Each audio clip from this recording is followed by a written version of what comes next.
Some of them honestly believe in the useless medication. More, however, are bunkum artists without pity or conscience, willing to risk the lives of fellow human beings to line their own pockets. Institutional hypocrisy and bias are endemic at the agency. In fact, the FDA has made no secret of its intentions to harmonize the U.S. vitamin and mineral standards with Codex, thereby reducing the dosages of common vitamins and minerals to ridiculously low levels. They've said so before Congress, in the National Register, and even on their own website. That system is not a good system, and the dietary supplement guideline, the vitamin mineral guideline, mimics the ideas of that system and tries to push them onto the international stage for vitamins and minerals. Bad thinking all the way around. We are at a stage in society when a large number of people, consumers and patients, are waking up to the fact that the healthcare system that they've placed their trust in now for decades is not delivering the healthcare that they need. They're beginning to appreciate that very often if they have major diseases like cancer or heart disease, that the so-called solution to these diseases is in fact killing them. Today, all new drugs must be proved safe and effective before they can be marketed. In other words, the medicine must be safe and must do what's claimed for it.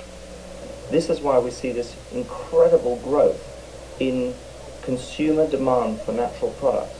And of course, just as the consumer is starting to make decisions about what they want to do in healthcare, the regulators have decided, with a lot of pressure from big industry sectors, to say, you can't have it. It's reserved for us.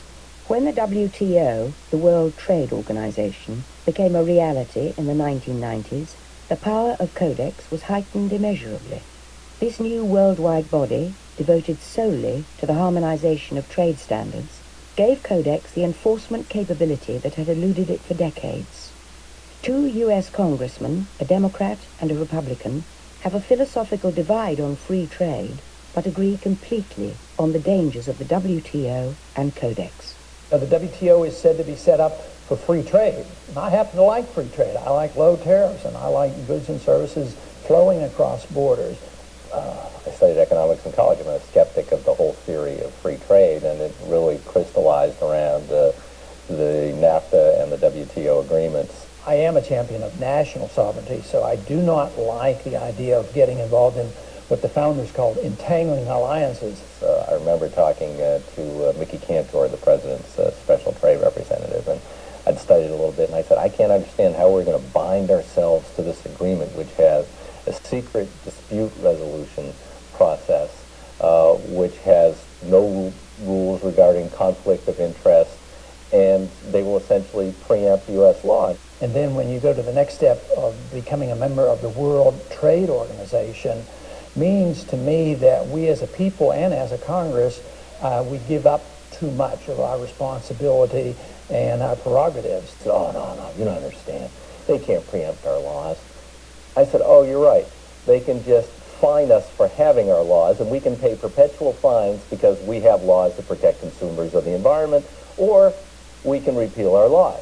But now we're talking about turning over to a world organization that's going to force harmonization. So it's working as designed, as far as you're concerned, which is to protect corporate interests and overrule governments and stick it to consumers. And they'll do that under the name of free trade and globalization and pretend that they're on the side of freedom. But actually they're not. They're on the side of regulations and special interests and protection of certain big corporations. If there's a higher corporate good to be served by breaking the law, by having the FDA work with the Codex and try and drag the U.S. into this nightmare, then they're all for it, and they're doing it. So we do what the WTO tells us, and that's why I'm very leery of the WTO, and I'd just soon we get out of the WTO. This would be like the ultimate reaching of government into our personal health lives, which would be unbelievable, and not even our government, some bureaucratic, diffuse, multinational, secretive government. It's the power that's in the WTO that we have to deal with ultimately, and I don't like the trend. On Capitol Hill, legislators are now debating the merits of yet another trade agreement called CAFTA, the Central American Free Trade Agreement. This latest Trojan horse was wheeled into Washington as a savior for a faltering economy. But as consumers in Europe could confirm, it will only lead to more backroom deals that could spell the end of health freedom as we know it. Now, people think that that could never happen here.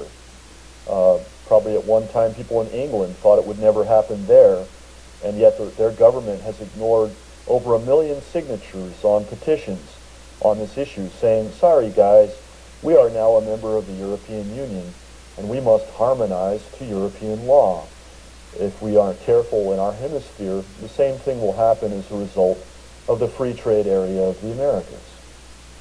But the trend towards the W.T.O, NAFTA, and now CAFTA being used to harmonize laws and regulations to favor pharmaceutical interests has long been a reality in the European Union.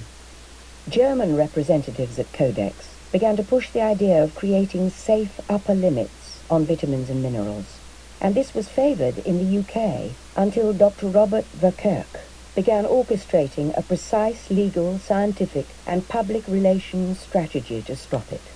His organization, the Alliance for Natural Health, brought a landmark legal challenge to the EU Food Supplements Directive. In April 2005, the Advocate General in the European Court declared that the EU directive should be declared invalid under EU law. In July of 2005, UK and European consumers will discover the fate of this legal battle, and it is anything but a sure win. What's coming down the line from Codex and from Europe is very disturbing. First, you got 450 million people over there. Secondly, they have the most restrictive nutrient access of any of the free world. Third, you just had a woman in France arrested and is now undergoing trial for selling 500 milligrams of vitamin C tablets. Between the draconian regulations of the EU Supplement Directive and the ominous Codex guidelines, which will be voted on in July 2005, there is little doubt that health freedom lies in the balance, in Europe, in America, and throughout the world. The World Health Freedom Foundation is supporting this movement in Europe, because there's no question if we stop it in Europe, its effect on the United States will be less. And anyone who thinks that Codex or the European Union or the World Trade Organization, when it comes to very restrictive policies in Europe, is not going to have an effect in the United States is crazy. You got 450 million people over there. They have enormous trade with us. They deal in steel and textiles, etc. And if they are upset with our libertarian policies regarding nutrient supplements, it's going to affect other economic systems. Now, we might have sovereign protection, but good gosh, that will fly away in an instant with the stroke of a pen if a trade agreement is challenged. What's happening in Europe, just like the trade wind, is coming our way. And no one can argue in a reasonable fashion why that is not going to happen. That is happening. It has been said many times that democracy is the dream of all who are oppressed, the hope of those imprisoned by fear or injustice. But the sad truth, that which is almost too sad to acknowledge, is that the betrayal of democracy began long ago, when profit replaced the will of the people and corporate lobbyists became the masters of the universe. Alarm bells are going off everywhere. The American people are way ahead of the Congress and have figured this out. It's only a matter of time until Congress is beaten into, coming around on these issues. I mean, but if we don't do it soon, it could be too late. If it is true what a great civil and human rights leader once said, that our lives begin to end the moment we become silent about things that matter, then freedom has already begun to atrophy because of our inaction. Slowly, sovereign rights fade away as surely as the ink on an old declaration is removed by time. The pursuit of happiness, the promise of equality, of personal choice, are chipped away by complacency, and over time become barely visible in the world around us. If we had treasured it more, some say, if we demanded government cooperation, not interference, if we had exercised our freedoms every day, every week, just like the forces of power and money have done, if only. I think that we should all get together and fight for our rights. I think that these are God-given rights. I think this is a legacy that was given to us at the beginning of time, and we should fight like crazy so that people can maintain their rights from now and forever. There are some who say this is a battle that cannot be won. We are the David, they are the Goliath. But it's too important to sit it out and allow the multinational corporations and the regulators to inform us what our freedom should be. If we don't demand medical freedom of choice, we will lose it. It's critical that the people of Europe, the people of Asia, Africa, the Americas, and the rest of the world come together so that we can protect our health freedom for our generation and those of the future. This, then, is your call to action. It is one of enlightened self-interest, a righteous cause that even the high priests of profit cannot defeat. It is a real drug war, a fight for health freedom, a struggle for human rights. And so you get the government you deserve if you don't speak up. The only way to have good government free from all the things that are happening to us is if the citizens stand up and they're not doing it. They have to stand up and be counted. And if you put enough effort, the good guys win. It needs to be done. Modern medicine has led us to Babylon and a wasteland of expensive and often ineffective options. If we do not act, if we become silent, governments will be free to replace the teachings of all ages with toxic lies.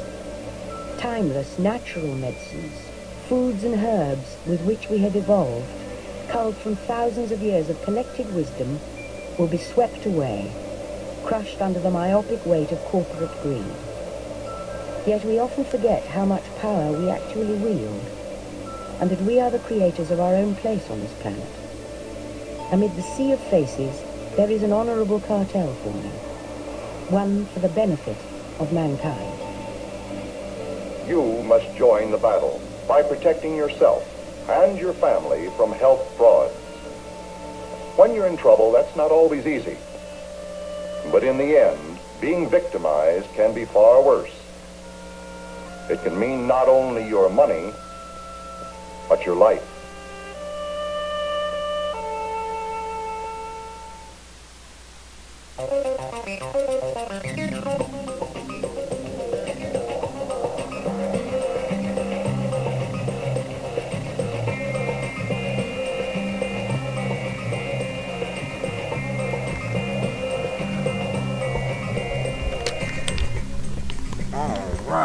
Do you now understand what they're doing and how they're doing it?